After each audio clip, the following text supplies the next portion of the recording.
¿Se han preguntado alguna vez quién está detrás de las decisiones políticas que se dicen basadas en ciencia?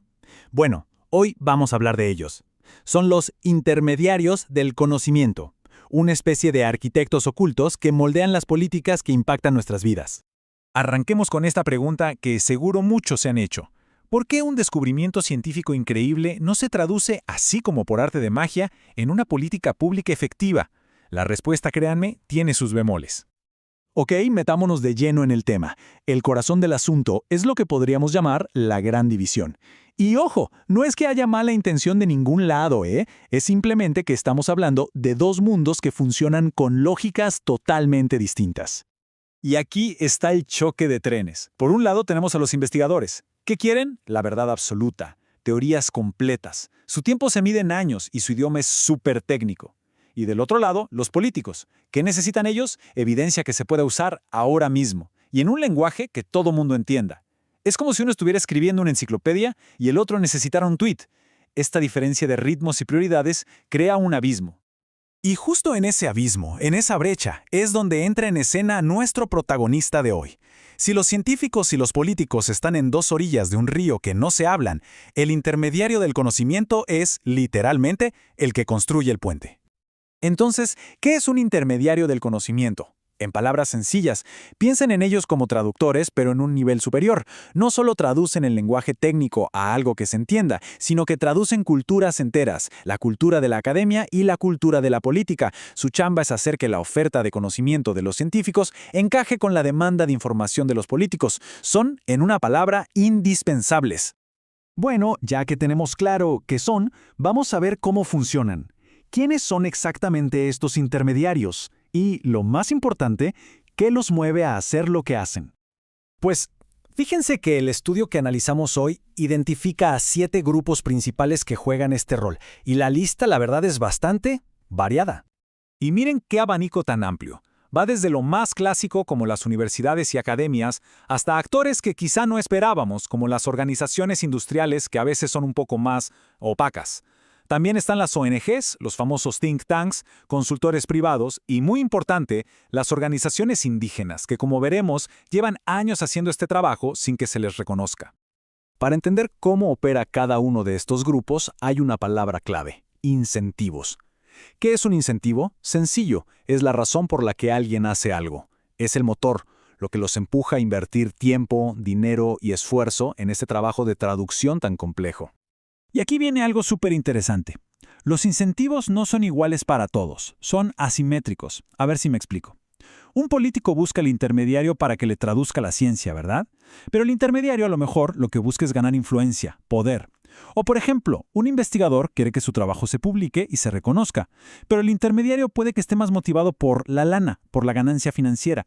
Las agendas no siempre son las mismas, y eso es clave. Para complicarlo un poquito más, el análisis distingue entre dos tipos de incentivos. Por un lado están los esenciales, que son los que mueven a casi todos: la influencia, el dinero, el poder de traducir. Pero luego están los particulares, que son cruciales pero solo para algunos grupos. El ejemplo que da la fuente es buenísimo. La percepción social positiva es un motor gigantesco para las organizaciones indígenas, pero quizá no tanto para un grupo de consultores. ¿Se entiende? Ahora, vamos a entrar en un terreno un poco más espinoso, porque claro, este proceso de intermediación no es un cuento de hadas.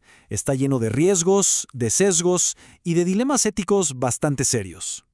El estudio identifica 4 grandes desafíos. Primero, la falta de transparencia. ¿Quién hace qué y por qué? Segundo, los sesgos y valores ocultos que se cuelan en el proceso. Tercero, un concepto del que vamos a hablar mucho: la injusticia epistémica. Y cuarto, el nuevo jugador en la mesa: la inteligencia artificial. Y para hablar de injusticia epistémica, esta cita es brutal. Nos recuerda que grupos como los investigadores indígenas llevan años, décadas, haciendo este trabajo de puente, pero sin que se les dé el crédito o el reconocimiento formal. Básicamente, su conocimiento ha sido invisible para el sistema. Esto es, en esencia, la injusticia epistémica. Ocurre cuando se le resta valor o se ignora por completo el conocimiento de ciertos grupos. Pensemos, por ejemplo, en la investigación que se hace en países del sur global y que es ninguneada por no venir de una universidad de prestigio.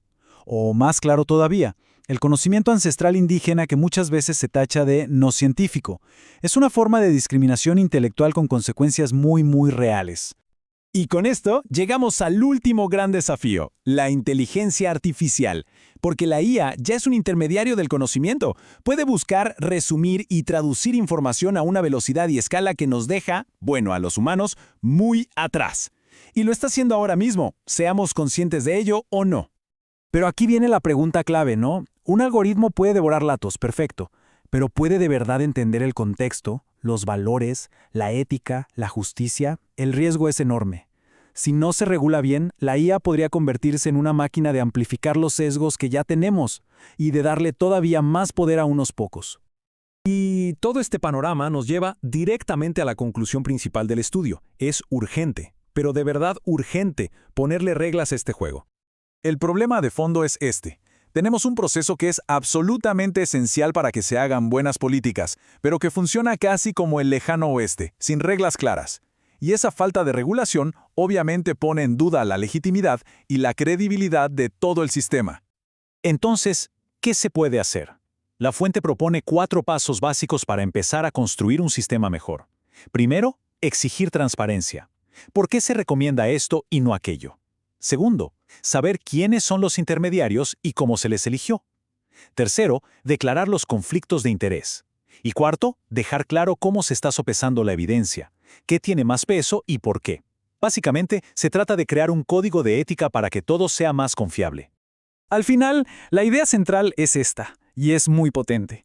El proceso de transformar el conocimiento en una política pública tiene que ser tan riguroso, tan transparente y tan honesto como la propia ciencia. No tiene sentido pedirle a la ciencia que sea perfecta si luego el puente que la une con la política está lleno de baches y zonas oscuras. Y esto nos deja con una reflexión final.